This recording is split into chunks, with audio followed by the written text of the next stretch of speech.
Well, hey, good morning, everybody. Good to see you. My name's Austin, one of the pastors here. It's a joy to be able to preach this morning. Worship band, thank you guys for leading. That was incredible, like acoustic and just a sweet vibe, so thanks. Hey, have you noticed how the same word has a lot of different definitions? That like within our culture, within our language, whatever, we've got a word and it's like, can you describe it? Like, can you define it, like exactly what it is? And there's so many different ways to define it. Like for instance, think about health. Like if I say, hey, can you define to me what health is?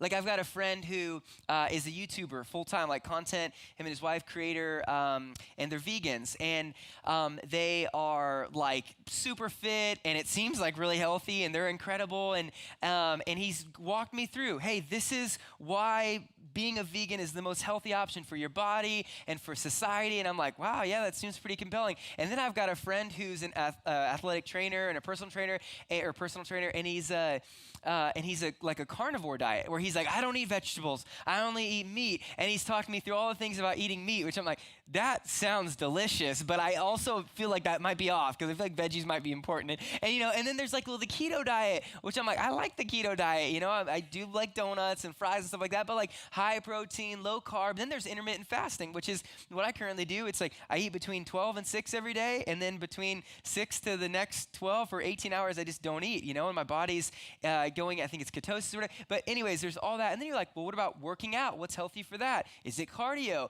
Is it core? Is it strength training? And it's like, there's so many different ways to define health. And you're like, what is it? I just don't know. And we've all kind of put our fingers on different ones, but is it really health?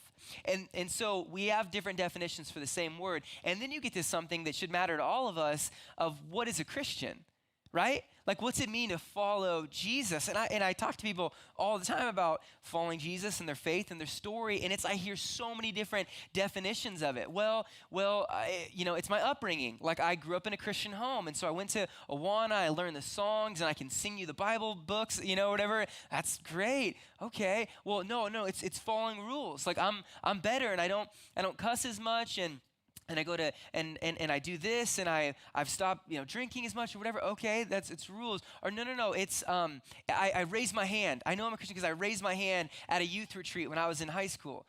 Okay, that makes you a Christian. Or no, I got baptized as a baby or as a teenager just at City Light a couple years ago. Or all these different understandings of what it means to be a Christian. It's like, but what is it? Like, is it, what's the right definition of a Christian? Like, what actually is a follower of Jesus? And so what happens if you don't get the definition right? Like, what if you have a wrong definition of being a follower of Jesus? In Matthew 7, Jesus says, I think it's probably one of the scariest passages in the whole Bible. It should literally like scare the hell out of you. And it says, and Jesus says at the end days, all these people will come to him and they'll say, Lord, Lord, and he'll respond to them, I never knew you. And they're shocked by it. And they're confused by it. And they're like, wait, we did this in your name, and we've done this for you, and we've done this for you. And he's like, I never knew you. And it's like, they had a wrong definition somewhere along the way of what they thought a Christian was, and they had sold their life out to it, and they had false confidence in that definition, so much so that they get to Jesus at the end of their life, and he goes, I don't know you. So the eternal question isn't, do you know Jesus? It's, does Jesus know you?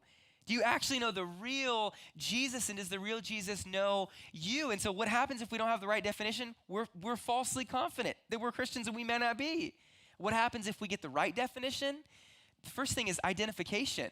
You can put your finger on it and go, that's me. That's who I am. That's what I've signed up for. Or you could say, that's not me. That's not where I'm at yet. I'm not there yet. Okay, that's great. Either way, you can identify to know, do I know Jesus? Am I known by Jesus? Or do I not? And not only identification, but replication. If you can't define what being a follower of Jesus is, how can you ever replicate that into someone else's life? So it's like, what are you trying to develop? So for instance, if my wife and I are going, a Christian is a good church attender and a good rule follower. Well, what we're going to do for our 3 kids is we're going to get them really good at going to church and really good at following rules, but neither one of those are actually make a Christian. And so at the end of their lives, they're really great at going to church and they follow a lot of moral rules, but they don't actually know Jesus. It's like, that's a problem. So identification. I know who that is. I know what I am. I know who I am, or I know who I'm not. And then also replication. I know what I'm trying to reproduce in other people's lives, in my kids' lives, in my coworkers, my friends, my family. I know what a real Christian is. And by the way, the word we most often use for a follower of Jesus is a Christian, which the Bible only uses 3 times. That word only shows up 3 times in the Bible. Guess what shows up 296 times? Disciple. A disciple is a learner, it's a student, it's a follower. And so the more appropriate word for a Christian isn't a Christian, it's a disciple of Jesus. It's apprenticing under him and following him where he leads. And so I was at a conference or a little workshop type of thing in New York City a couple of weeks ago, and I was with a bunch of pastors from around the world or nation, and it was about 20 of us in the room, and they just asked this question, what's a disciple? And it was like embarrassing that we couldn't give a concise definition of what a disciple is. I mean, we could say, well, they read their Bible and they've given their life to Jesus and they're committed and all these kind of things. But we were like, but what is it? Like, could you really just in a concise way say what a follower of Jesus is? And so it was probably a month or 2 ago, and it set me on this track where I'm like, I want to know what this is in the most simplistic form. What is a disciple? And so that's what we're going to answer. And once we know, that's when we can, again, replicate or multiply. And so the simplest way, looking at Matthew chapter 4, to define what a disciple is this. It's a follower of Jesus and a fisher of men. Looking at Matthew 4 and Jesus inviting disciples to follow him, to be a disciple, in a simplistic way, it's a follower of Jesus and a fisher of men. So we're going to explain both of those two this morning. They'll get equal emphasis, but we'll start with what it means to follow Jesus. So I've got 5 truths through these verses in Matthew 4 about what it means to follow Jesus. So look at 18 and 19 with me. While walking by the Sea of Galilee, Jesus, saw, which is a significant word, we'll talk about that later, saw 2 brothers, Simon, who's called Peter, and Andrew, his brother, casting a net into the sea, for they were fishermen. And he said to them, follow me, and I'll make you fishers of men. Follow me, and I'll make you fishers of men. So 5 truths about following Jesus. Number 1, Jesus invites all kinds of people to follow him. First thing I want you to see is he invites all types of people to follow him. Now, the people he invites to follow him in our passage right now are fishermen.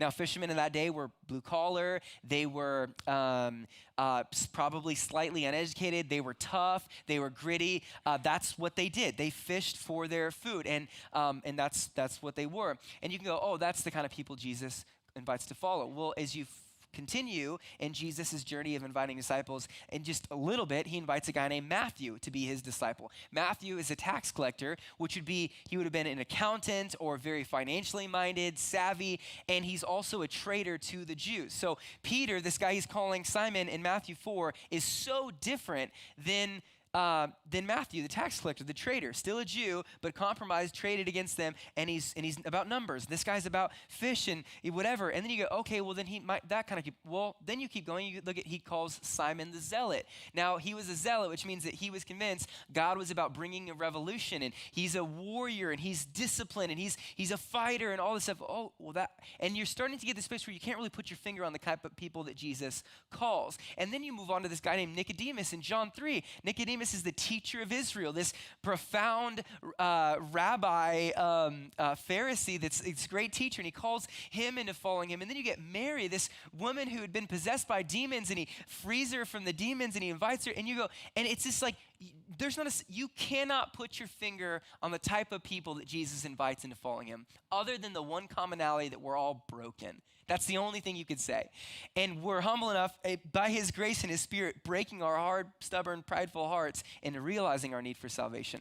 But so I just want to say to anyone in the room who's like, I don't think Jesus would invite me to follow him. I don't know if he'd want me in his crew. There are people infinitely worse than you that are in heaven right now before the throne worshiping Jesus. So don't believe the lie from hell that he would invite you in. And there are people so much better than you. Oh, I deserve to follow. No, that have accomplished way more than you, that are at the throne with Jesus. And so just know he invites all types of people to follow him. The second truth of following Jesus is that I want you to look at those 2 words, follow me. Those first 2 words in 19, follow me. My favorite word in the whole passage is that word me. Not me as in Austin, but me as in Jesus. The second truth about following him is that it's an invitation to follow Jesus. Like you have to understand that. Follow Jesus, not rules, not your feelings, and not culture. And so many people have this wrong definition of Christianity. What's it about? What's it boiled down to? Following rules. Not going to the casino, not drinking that much, stop doing this, start talking like this. I need to help people out. I need to give a little bit. And we think that the whole crux of Christianity is behavior modification. I need to follow some rules. I need to get better. Does he say that in the verse? No. He doesn't say follow rules and I'll make you a fisherman. He says follow me. And the second thing is he doesn't say follow your feelings. And this is like a plague to modern day Christianity. There's so many people that are like following not Jesus the King, but the feelings of like, oh, I feel really compelled right now, or this sermon was impactful, or the worship was really good, so I want to be about it, and I want to sign up, and I want to do this. And the problem with feelings is that they're fickle. And Jesus doesn't say follow your feelings. He says follow me. And so it's like if you follow your feelings, you're going to ebb and flow, and sometimes you're going to be excited about Jesus, sometimes you're going to hate to be around him. I don't want to follow him at all. And it ebbs and flows. That's not the commitment, and that's not the invitation either. And the third thing, which I think is the most dangerous, is following Jesus is following him, not Christian culture. So you're following Jesus, not Christian culture. And I think what so many people have done is we haven't gone, if Jesus says follow me, we haven't gone, okay, cool, who's Jesus? And just done the slow, patient work of just reading about him and studying him and learning. And what we've done instead of this is we have closed this and we've went, how do they follow Jesus? And how do they follow Jesus? And we've grabbed our phones and gone, well, how do these people, these famous people follow Jesus? And then we've gone, okay, well, I'm going to take this, and I'm going to take this, and I'm going to take this, and that's going to be my definition, this new standard of following Jesus, which is just cultural Christianity, which is crap. It's just not good. And so we've readjusted this metric and this standard rather than who he actually is, and we've just kind of followed and replicated what other people are following him to be, which if you have a cultural standard, that means it always changes and it always moves. And you're now justifying, well, they talk like this, so I can talk like this, or they do this and I can talk, or they're not very passionate worship, so I don't have to be very passionate. And it's just like this plague where it's like, have you actually studied him? And so who is this Jesus? That he's inviting us to follow him, not rules, not feelings, not culture. He's God. My favorite probably description of Jesus is Philippians 2, where it says he didn't consider equality with God something to be grasped. So just to know, Jesus is equal with God. John 1 says in the beginning was the Word was with God, the Word was God. So he's pre-existent. He didn't come on the scene in John 1 or Matthew 1 or 2. Jesus has always existed. He's God. But in this great divine expression of humility, it's Philippians 2 says he empties himself. He doesn't consider equality with God something to grasp, but he takes on our flesh, the limitations of it. He walks places. He steps into time, although he's been over time. He feels pain, and he was the one who created the neurons all that. And he experiences life, and he lives perfectly. The way that we were intended to live, perfectly obedient. As an example, in a perfect, spotless lamb without blemish in our place. And then he goes to the cross and he dies. And the worst part about his death on the cross wasn't the nails and the cross. It was the spiritual pain he was taking as he drank the cup of the wrath that you and I had poured, that had accumulated, that God was pouring out on him. And then he raises from the grave victorious. So he's not just God. He's not just man becoming that, but he's also a victorious king over sin, Satan, and death, reigning forevermore. And he's the mediator, bringing us sinners to a holy Father in heaven. He's going, hey, this is the only way through me. And so that's who this Jesus is. And I'm just saying, I'm pleading with you, open your Bibles, get to know the real Jesus, not from me purely, not from other people, but actually who he says he is through his word. Study who he is. If this is the guy you're saying you follow, don't look at other people to tell you, that's helpful. Maybe get some insight from that, but primarily this is your source to know who he says he is. So, 5 truths. First one, all types of people get invited to follow him. Second one, it's to follow Jesus, not rules, not culture, and not your feelings. The third, fourth, and fifth are what I call the 3 C's of following Jesus. Then the text, the first one is of following Jesus is continual. It's continual. So if you look, the text is so interesting to me that he just says, follow me. He doesn't say, follow me to Jerusalem, or follow me for the next 3 years. and I'll really shape you and I'll make you and then I'll send you kind of, no, he doesn't say follow me until you've kind of gotten this thing and you've kind of understood this. It's just 2 words, follow me, which means it's an invitation to continually follow Jesus. And what that means for us as Christians is you never get to push cruise control and you're abiding with him. You're just continually committed to follow him wherever he goes, wherever he leads. So I'm reading through the Old Testament, and I'm shocked by the people's commitment to follow God. And so they have this tabernacle, and they have this tent set up all around the tabernacle, and there's this cloud over it by day and fire by night. And it's bizarre to me that they just when the cloud moves, they pick up camp and they reset it again the next day.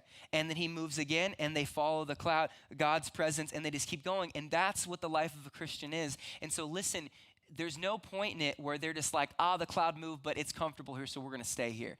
You know, we set up shop, we got our tent set up. I kind of like my queen mattress, king mat, whatever, and I'm just going to stay here. No, we always follow the presence of God. And so I know there are people in the room that probably have seasons where you followed him so vigorously, so committed, and now you're kind of like, I don't know. And there's this plague where you're relying on old past faithful following rather than present today. And God's going, follow me. You're not done. I'm not done with you. I want to lead you. I want to keep leading you. I want you to keep following and abiding in me. And so it's continual. The second one is it's conforming. So Jesus says, follow me. In the next words, and I will make you. And I will make you. So following Jesus is conforming.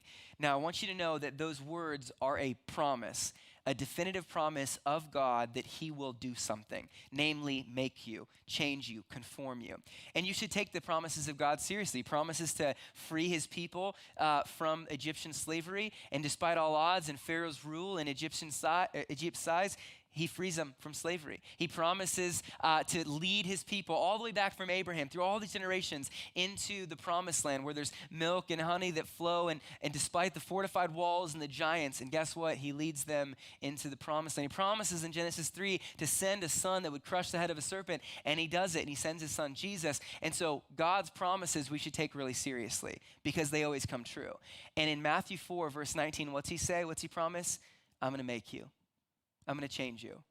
I'm going to conform you into something you could never be apart from me. And so there's a problem. I think a lot of people love the love of God, which I love the love of God. I'm crazy about it. But we assume the love of God is just purely like acceptance, which in one regard, the half of the gospel is that Jesus meets us where we're at. Right? Wherever you're at this morning. If you don't know Jesus, I'm just telling you, he's not like, come back next week and the next week and let's check back in and see if I really, no, he's going right now where you're at, in your mess, in your filth, in your grime. You partied hard last night. You did what, come to me right now. Right now, that's the invitation. He meets us where we're at. But the second half of the gospel is that he doesn't let us stay there. He changes us. He molds us. He moves us. And so does he have grace and patience while you're like that? Totally. But he is so gracious as a father to guide us and lead us. John chapter 8. There's this woman who gets caught in adultery and she gets drugged in front of everybody. And there's all these guys who are like, hey, let's, the Old Testament says we should stone her for adultery. And Jesus goes, yeah, you read it right. Throw the first stone, man. Whoever doesn't have sin, totally throw it. Everyone has to walk away. And he walks up to her and he goes, I don't condemn you. And we like to pause the story at that and just end it, wow, Jesus doesn't condemn the adulteress. It's amazing. And that is the gospel. But what are the last words he says? And go and sin no more. I'm meeting you where you're at.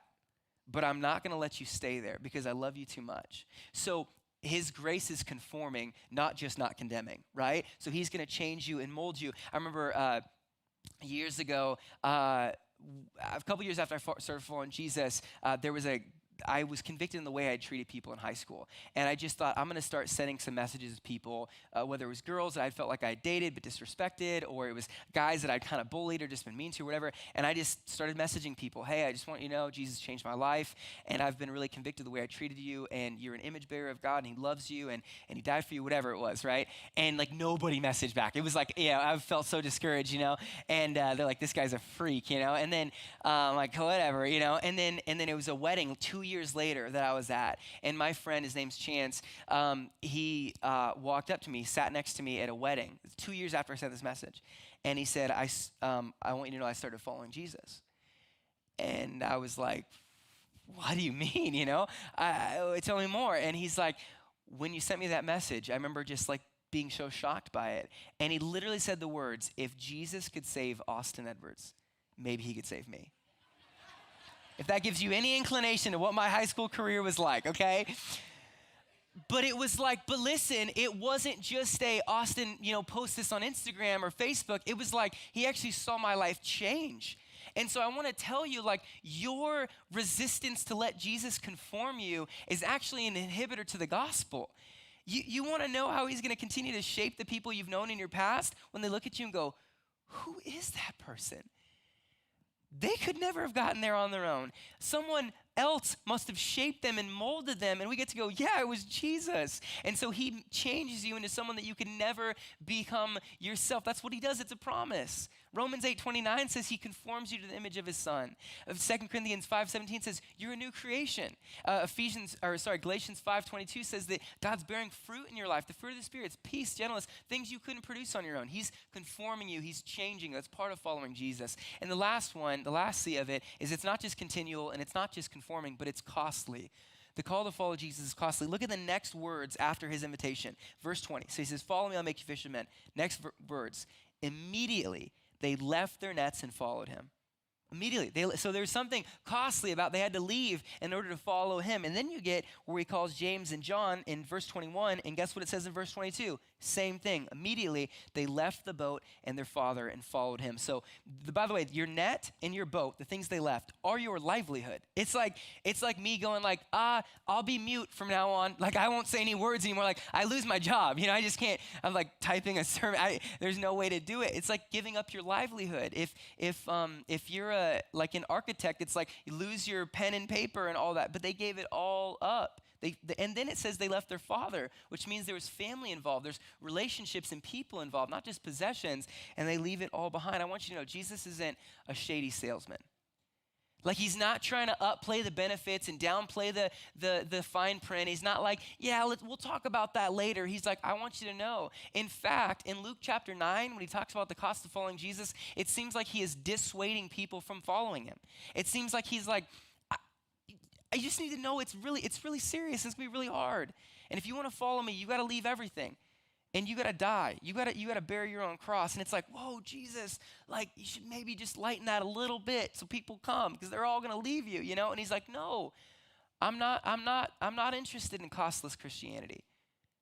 He's like, and that's not it. If you want to follow me, it's going to cost you. And my wife and I just had this conversation this week and just asked, is my Christianity actually costly? Or is it just kind of convenient and comfortable? And we just walked through our lives and we early on in our marriage, when we first got married, we decided we're going to give 10% of our income. And then slowly we've kind of given more and more in each year and kind of up that or whatever. So we feel like we give generously. But I'm like, we also have like an amazing house on an acreage. And we drive 2 amazing cars and we get to go on vacations and our kids get, whatever they want. It's just like, has it really cost me financially? Like, I give generously, but I don't think, And we pursued purity and there was a cost for that and engagement, but I have an amazing wife and 3 kids and my job, and I love my role. And I'm not saying that following Jesus should cost you, like you should be in poverty or have this terrible life, but I'm just like, my life is amazing. And maybe that is the blessing. I don't know, but there's something about like, has it cost me? And one of the things I thought of was like time. Like just this idea for you, maybe you resonate with that too. And I'm like, I just am so unwilling to give him my time. Like that's one area I'm just like, nope, I'm not gonna, and I'm willing to give 4 hours a day to my phone and 2 hours a day to TV and 8 hours a day to work and hours to my wife and my kids, which are all amazing things. I'm not even willing to give 15 minutes to God, who's keeping my heart pumping and my brain operating and my lungs breathing. I'm like, what's going on with us? Like, where do we ever think that, like, you give me, I'm going to be stingy with my time. And so I'm just convicted. I told my wife, I'm like, and so this month I'm trying to read through the whole Old Testament, and it takes about 2 hours a day. And I was so reluctant, like, how could I ever? And I'm thinking like 2 hours a day, and he's sustaining my other 22, and all I'm doing is like so minuscule. And so just as us, like, is it costing you anything? Or is your Christianity comfortable and convenient? You got to ask that question. And so if you want to follow Jesus, you're going to have to give up your plans. Like if you want to really follow him continually, you're going to have to give up your plans. He's going to call you to things you don't want to do. You're going to have to give up. You're going to have to give up your past. He's conforming you. He's changing you. He's making you different than you'd been. And you have to give up possessions. Like it's just going to cost you a real, tangible reality if you want to follow Jesus. So that's what it looks like to follow him. And I just want to say, if that doesn't describe your life, I am begging you from like the core of my soul, don't stubbornly hold on to your false definition of Christianity. One of my favorite stories that happens all the time is people who think they're Christians going, oh no, I'm not a Christian. I want to become one. After years, I mean, I've heard of deacons and elders returning and coming to know Jesus, like just wild, beautiful stories. And so I'm just saying, don't hold on. Like just to go, if it is like, man, I've got it wrong, my definition was skewed. Today I'm making a decision to follow Jesus. Do that. Like for the first time or whatever it looks like, just follow him. That he's inviting you into it. All types of people. It's a commitment to follow him, not rules, not culture, not your feelings. And it's continual and it's costly and it's conforming. That's the invitation to follow him. So that's him. That's the first part. That's the first part of being a disciple, following Jesus. And if you don't get that, the rest of this doesn't matter. So you can just shut off your brain. Like it just, if that's the place that matters. So that's where it all starts. So just reflect on that if that's not where you're at. The second piece is being a fisher of men. And so he says, again, 19, follow me and I'll make you fishers of men. Now, to just briefly describe fishers of men, that word means to catch alive. So it's talking about sharing the gospel, sharing your faith, leading new people into the kingdom, casting the net of the gospel out and bringing new proverbial fish into his kingdom. And so I want to answer 4 questions. That was 5 truths about following Jesus. I want to answer 4 questions about fishing. Number 1 is, why do we fish? Motivation is the core reality, right? You can tell me what and how and when and where, but I need to know why. And the simplest answer I could say is because that's who Jesus is making you to be. That's why do you fish? Because that's who Jesus is making you to be. I mean, look again at verse 19. Follow me and I will make you fishers of men. Now, this is interesting to me because he doesn't say you could become, or if you work really hard, I could maybe. He says, I will make you. Again, it's a promise. He's conforming you into a fisherman. But also, this is interesting. He doesn't say, I will make you a good fisher of men. That would be activity. He's talking about identity. I am making you a fisher of men. So, you know, a lot of us love talking about identity. Oh, let's go through Ephesians. I'm chosen. I'm redeemed. I'm loved. You know, I'm inseparable from God. And like all these great identities. And I love it. I'm all about it. But did you know in the list of chosen and loved and valuable and all that, one of your identities as a Christian is a fisher of men? And uniquely, he doesn't say, I will make you loved, or I'll make you adopted, or I'll make you, he says, I'm going to make you a fisherman. First thing, if you're going to follow me, this is who I'm going to make you. I'm rechanging, I'm rewiring who your new identity is. And so I'm going to need to caveat this, but just to say, you can't claim to follow Jesus and not fish for men. Now, that might set heavy, so let me explain. Can you be saved, like by the grace of Jesus, and not fish for men? Of course. In order to guard and preserve the beauty of the gospel and scandal of grace, of course you can be saved and not share your faith. Of course. Because the equation for the gospel is Jesus plus nothing equals everything. So it's not Jesus plus fishing equals everything. So can you be saved and never share your faith? Of course. And a part of me hates saying that. And maybe that's blasphemy, but I think if there's a sigh of relief in your heart of like, oh, thank God I don't have to share my faith to be saved, it's like, what's wrong with us? Like genuinely. We're going, if I'm being honest, I want Jesus to save me when I die, but I don't want him to shape me while I live. We've missed it. And so, yes, can you be saved? And will there be people in heaven, multitudes who've never shared their faith? Of course, because that's the gospel. That's how gracious he is. But there won't be a single person. You can't claim that you're following Jesus, like really, truly abiding with him and not sharing your faith and fishing for men. No, you just can't. And so, why do we fish? Because that's who Jesus is making us to be. Next question is, well, where do we fish, right? Like, okay, so this is why he's making me this, so where do I go to fish, and share the gospel? Well, look at the passage. Look at verse 19 and 20. It says, immediately they left their nets and followed him. In verse 21, where does Jesus fish? And going on from there, he saw two other brothers, and he called them into following him. So going on from there. So there's a reality where Jesus fishes where he's at. There's nothing innately romantic about that. It's not like this crazy spirit-led, where should I go today? It's kind of just like he just went, and the people that were close to him were far from God, and he engaged them. And so there's a resource that our mobilization team taught me and our staff called the Oikos map. Oikos means like a household or like a sphere of influence. So I have a little thing of my Oikos map on the thing. So you can see what you do, and we have cards actually on all of your seats to do your own Oikos map.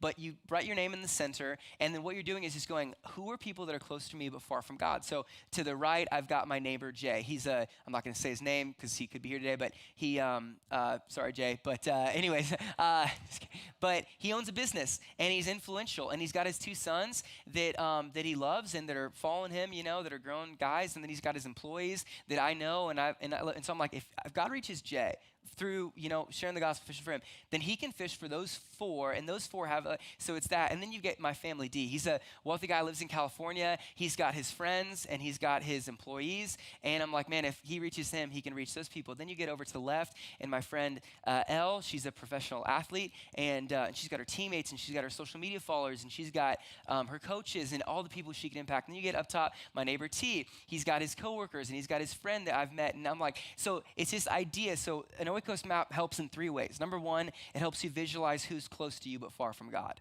So you just literally, just the discipline of sitting down, who do I know that doesn't know Jesus, who's far from him, but they're close to me for some reason. He's given me grace. People you work with, people you play with, people that you know, people you went to high school with, people in your family, whatever.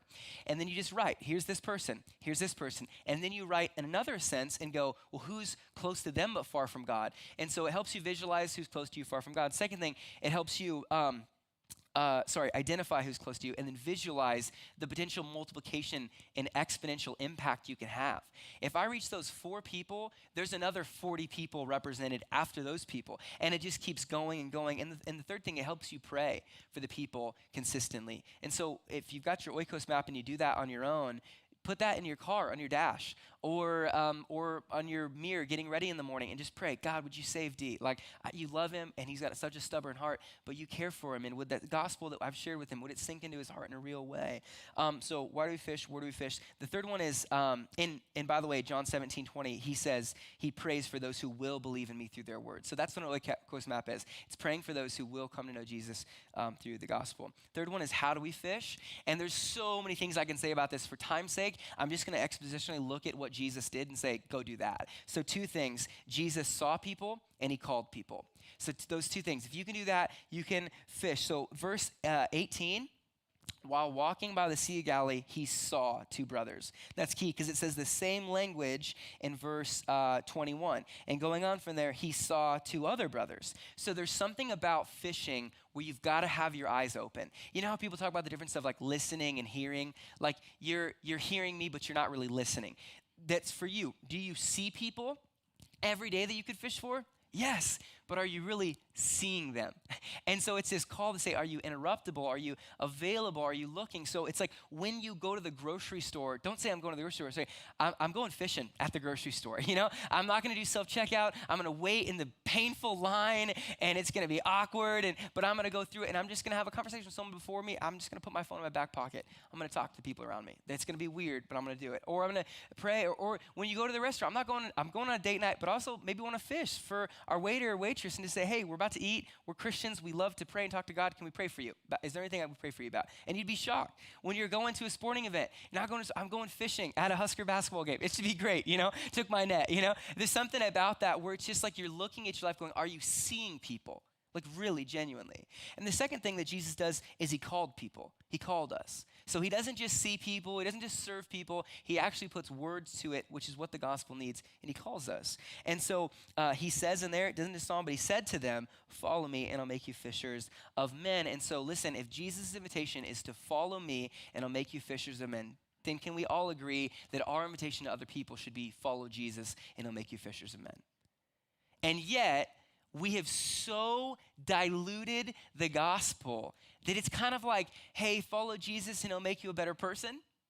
Or, we should follow Jesus, like our church is really great, you're gonna love it. Or like you follow Jesus and like he'll make you happy and he'll take your depression away. And it's like, some of those things might be true, but like he says to follow him, like, and fish for men. Like, that's the invitation. And my wife and I, when we were early married, we had like a soap dispenser by our sink, and we'd use it. And then when it got low, we'd have enough to. So what do?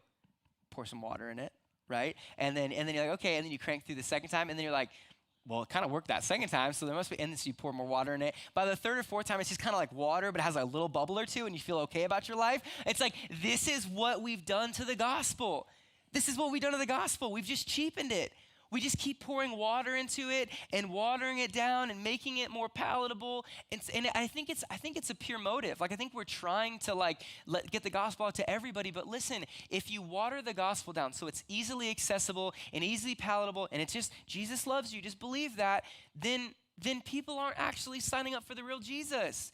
And I'm so deathly afraid that Matthew 7 is going to happen over and over again. That people are going to go, yeah, this person at City Light told me that. I just believe that Jesus loves me and I'm, going to escape hell. And God's like, I never knew you though.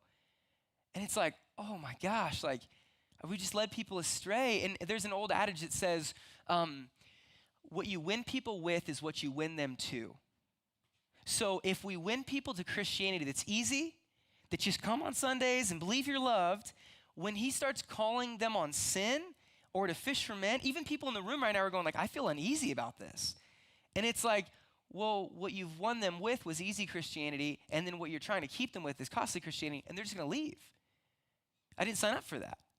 I signed up to just get to heaven and just be loved or whatever. And you see how problematic that is? And so as Christians, we don't want to dilute his invitation.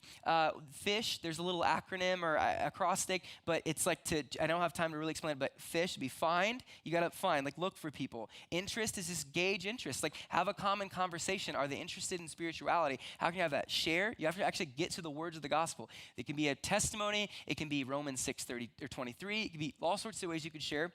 We'll try to give resources to equip in that. And then the last one is help. Are there what's holding you back from following Jesus? Can I help you in any way? What's holding you back? What questions do you have? What things do you have? So why do we fish? Where do we fish? How do we fish? Last one, who do we fish with? I don't fish, by the way. My wife, I fish spiritually, hopefully, please God. But I don't fish physically. My wife puts the worms on the kids' hooks, in case you're wondering, okay? She's a true Midwest girl. I grew up in Southern California. But who do we fish with? Often people that fish don't fish alone. You want to fish with other people, right? And for us, same thing, don't fish alone. We fish with Jesus, number one. In Matthew 28, when he says, go make disciples, how's he end that call? And I'll be with you to the end of the age. In Luke 5, the parallel passage, Peter's fishing all night long, doesn't catch anything. Jesus steps on his boat, he catches all these things. What's it show us? If you don't have Jesus, you're not going to catch anything in your nets. With Jesus, he might just fill them like crazy, right? So fish with Jesus. Don't fish on your own in your own strength. And the second one is we fish with other people.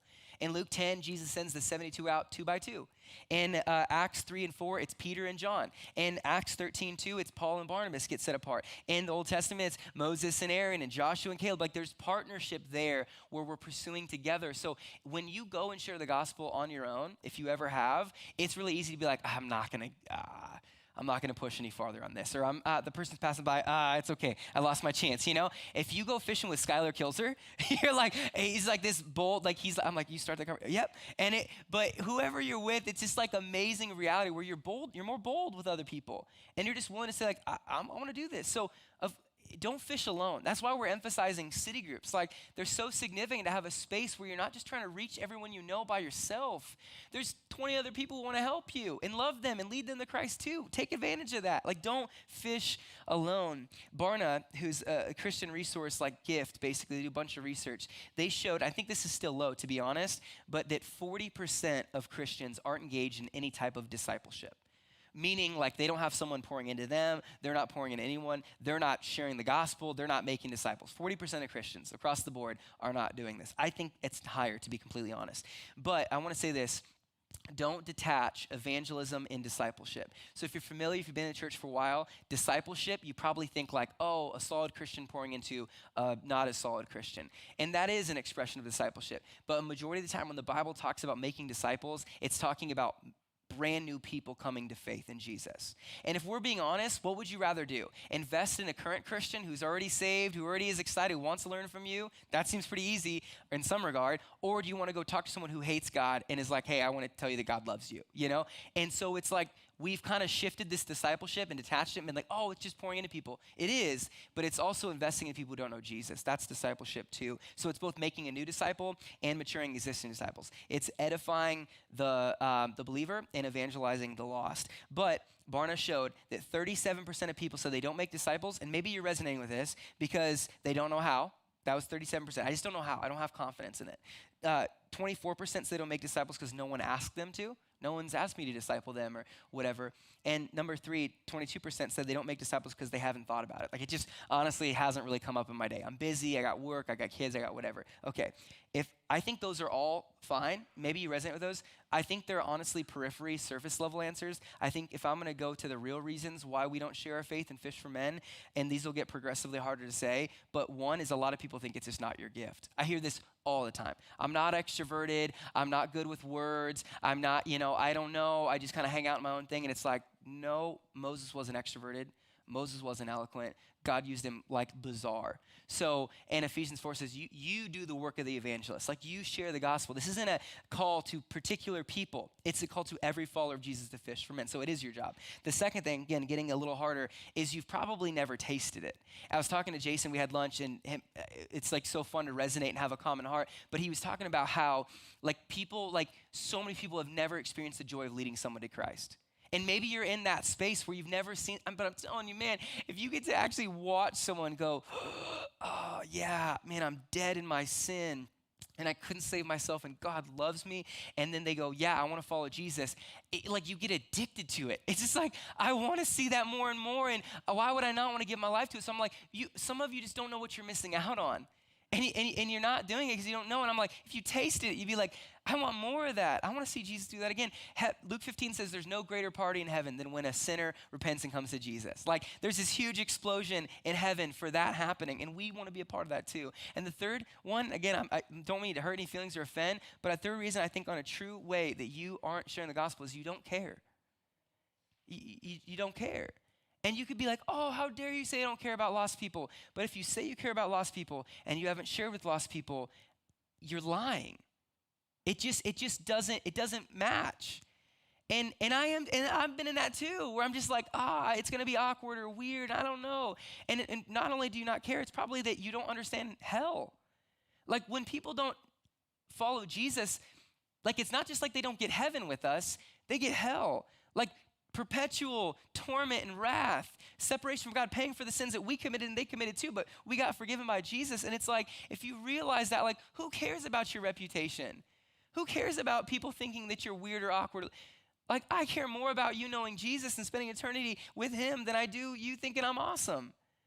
And it's just like, if we really cared, like, God, break my heart. Like, I want this to happen and I want people to come to know Jesus. It would shape everything.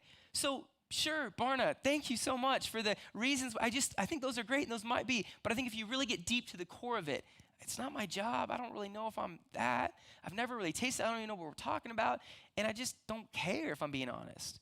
And it's like, God, would you develop something in us? There's a guy I follow on Instagram that is a professional, like, eater of challenge eater. Like, he goes around the world and he looks for like the challenges at restaurants. It's like, you can get 4 of your best friends and you can't eat this like 40-pound pizza, and they're like, okay, and in 2 hours, and like, this guy literally goes around the world and he vlogs it, and he's like, I'm gonna eat this whole pizza by myself, and it's bizarre to me. And one of the crazy things is he's skinny.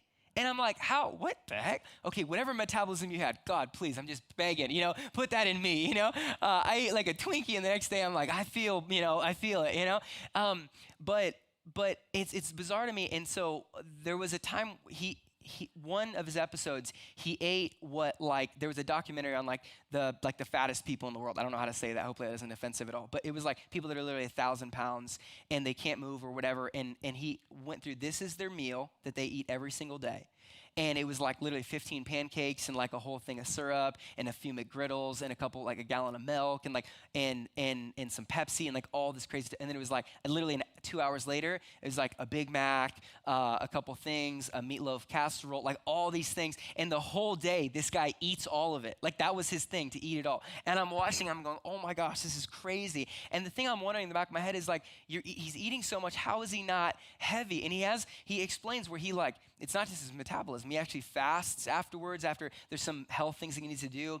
And then he works out, like regularly. He works out. So he's taking in all this energy, all this food, all this stuff, and he's actually using it to where he's working out and he's fit and he's whatever.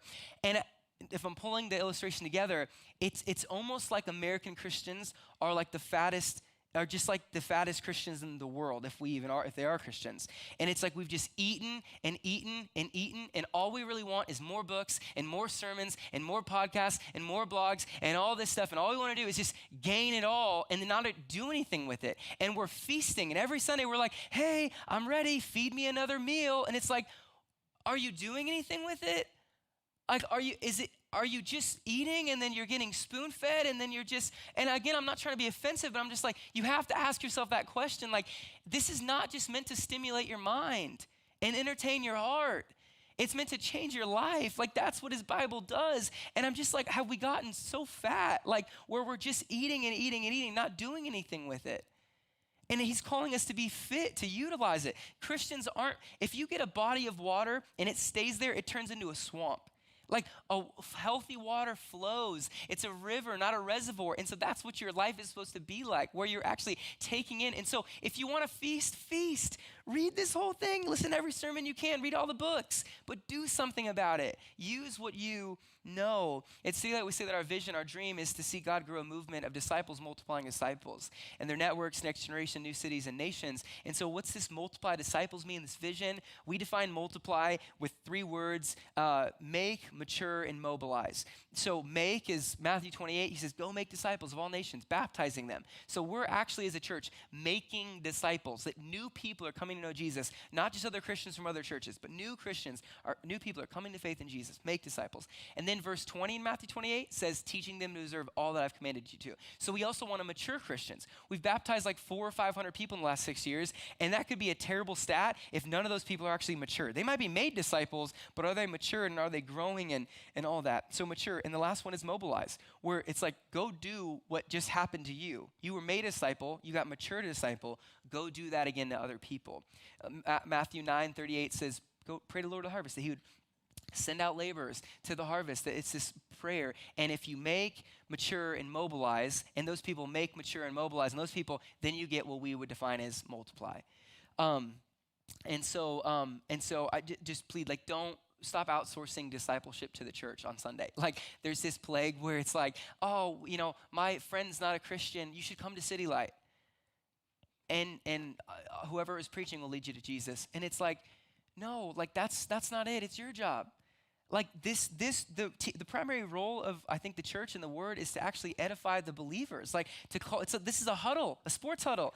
Come here, guys. Let's here's the play, and then break, go. Like let's go do this thing. It's not to be like, and so if all we do is just speak to non-believers in this room, which I hope there's always non-believers, and I'm always going to speak to non-believers as well. But if that's what we're primarily doing, then I'm just giving milk to people who need meat. And I'm like, we want to do both. I'm feeding real solid believers, and I'm also giving milk to non-believers or new believers, but there's a space where it's like, don't outsource evangelism to the church on Sunday. It compromises it, the whole holistic body. That's your job, to lead people to Christ. And I want to be a part of that. I'd love to talk to them personally, or they can listen or whatever.